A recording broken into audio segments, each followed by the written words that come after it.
SCO पूरे एशियाई क्षेत्र में शांति, समृद्धि और विकास के लिए एक महत्वपूर्ण प्लेटफॉर्म के रूप में उभरा है। इस क्षेत्र के साथ भारत के हजारों वर्ष पुराने सांस्कृतिक और पीपल टू पीपल संबंध हमारी साझा विरासत का जीवंत प्रमाण है। हम इस क्षेत्र को एक्सटेंडेड नेबरहुड ही नहीं, एक्सटेंडेड फैमिली की तरह देखते हैं। एक्सेलेंसीज, एससीओ के अध्यक्ष के रूप में भारत ने हमारे बहुआयामी सहयोग को नई ऊंचाइयों तक ले जाने के लिए निरंतर प्रयास किए हैं। इन सभी प्रयासों को हमने दो मूलभूत सिद्धांतों पर आधारित किया है। पहला, वसुधैव कुटुंबकम, यानी पूरा विश्व एक परिवार है। यह सिद्धांत प्राचीन समय से हमारे सामाजिक आचरण का अभिन्न अंग रहा है और आधुनिक समय में भी हमारे लिए एक नई प्रेरणा और ऊर्जा का स्रोत है। और दूसरा, सिक्योर यानी security, economic development, connectivity, unity, respect for sovereignty and and territorial integrity and environmental protection, यह हमारी अध्यक्षता का थीम और हमारे एससीओ के विजन का प्रतिबिंब है। भारत ने इस दृष्टिकोण के साथ एससीओ में सहयोग के 5 नए स्तंभ बनाए हैं। Startups and innovation, traditional medicine, youth empowerment, digital inclusion तथा shared Buddhist heritage. Excellencies, Bharat ने एससीओ की अपनी अध्यक्षता के अंतर्गत 140 से अधिक कार्यक्रमों और सम्मेलनों और बैठकों की मेजबानी की। हमने एससीओ के सभी ऑब्जर्वर्स और डायलॉग पार्टनर्स को 14 विभिन्न कार्यक्रमों में शामिल किया है। एससीओ की 14 मंत्री स्तर की बैठकों में हमने मिलकर कई महत्वपूर्ण दस्तावेज तैयार किए हैं। इनसे हम अपने सहयोग में नए और आधुनिक आयाम जोड़ रहे हैं, जैसे ऊर्जा क्षेत्र में इमर्जिंग फ्यूल्स पर सहयोग, ट्रांसपोर्ट के क्षेत्र में डीकार्बनाइजेशन और डिजिटल ट्रांसफॉर्मेशन में सहयोग, डिजिटल पब्लिक इंफ्रास्ट्रक्चर के क्षेत्र में सहयोग। भारत का प्रयास रहा है कि एससीओ में सहयोग केवल सरकारों तक सीमित न रहे, लोगों के बीच संपर्क और गहरा करने के लिए भारत की अध्यक्षता में नई पहलें ली गई हैं।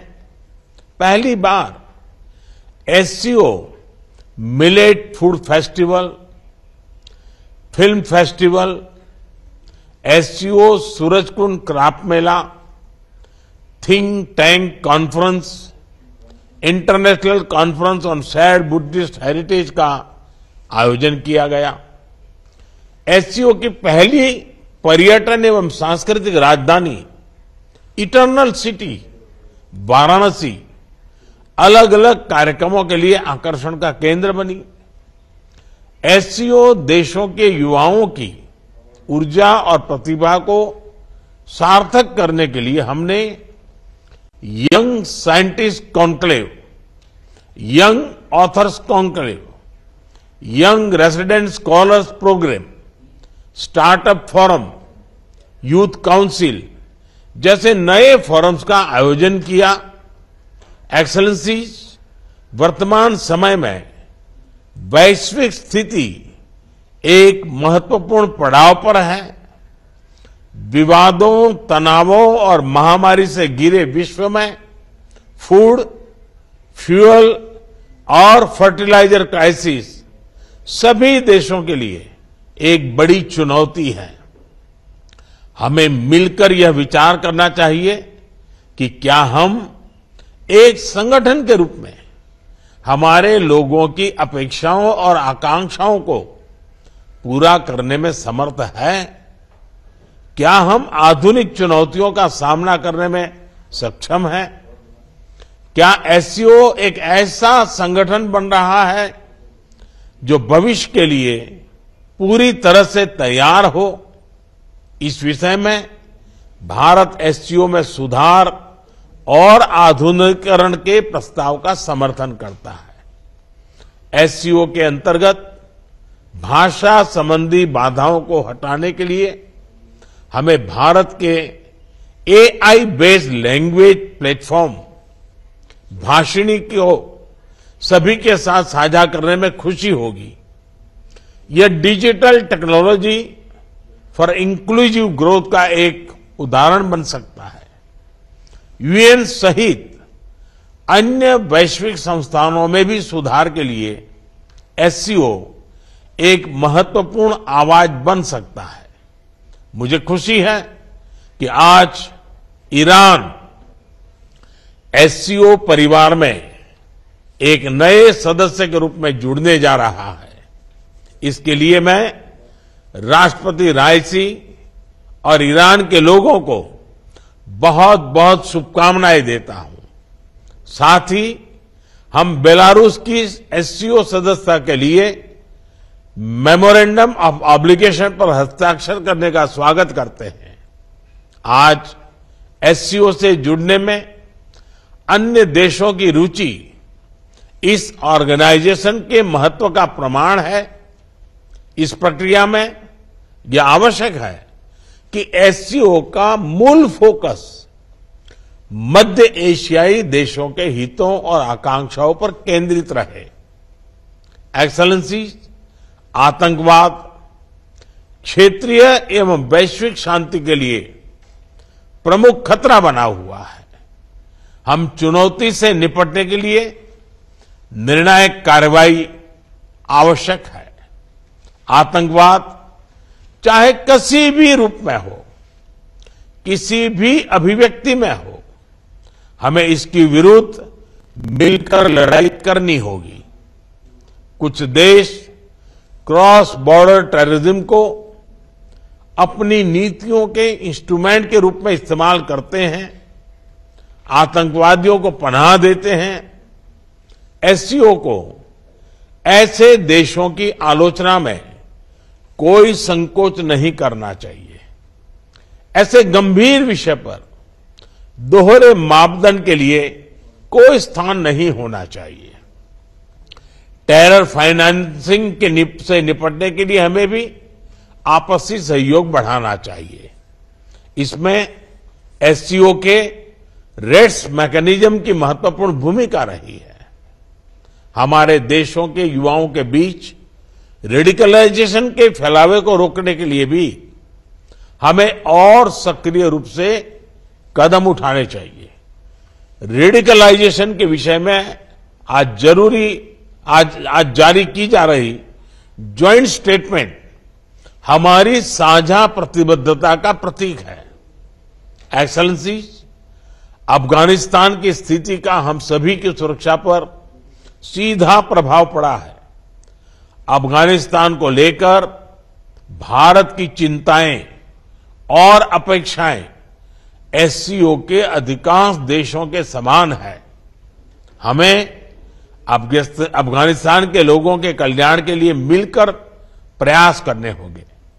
अफगान नागरिकों को मानवीय सहायता, एक समावेशी सरकार का गठन, आतंकवाद और ड्रग तस्करी के विरुद्ध लड़ाई तथा महिलाओं, बच्चों और अल्पसंख्यकों के अधिकारों को सुनिश्चित करना हमारी साझा प्राथमिकताएं हैं।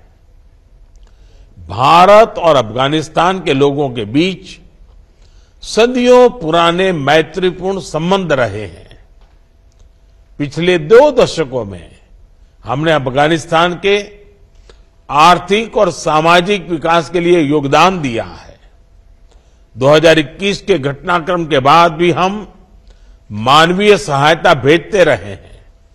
यह आवश्यक है कि अफगानिस्तान की भूमि पड़ोसी देशों में अस्थिरता फैलाने या एक्सट्रीमिस्ट विचारधाराओं को प्रोत्साहित करने के लिए उपयोग न की जाए।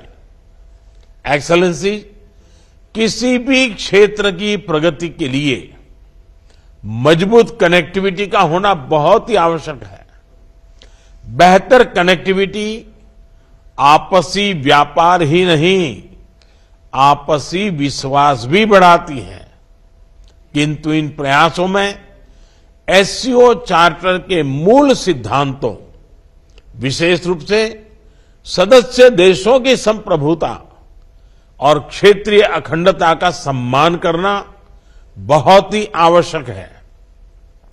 ईरान की एससीओ सदस्यता के बाद हम चाबहार पोर्ट के बेहतर उपयोग के लिए काम कर सकते हैं।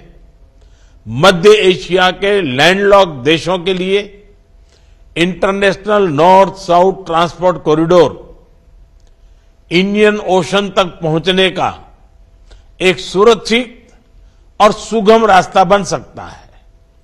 हमें इसका पूरा पोटेंशियल रियलाइज करना चाहिए।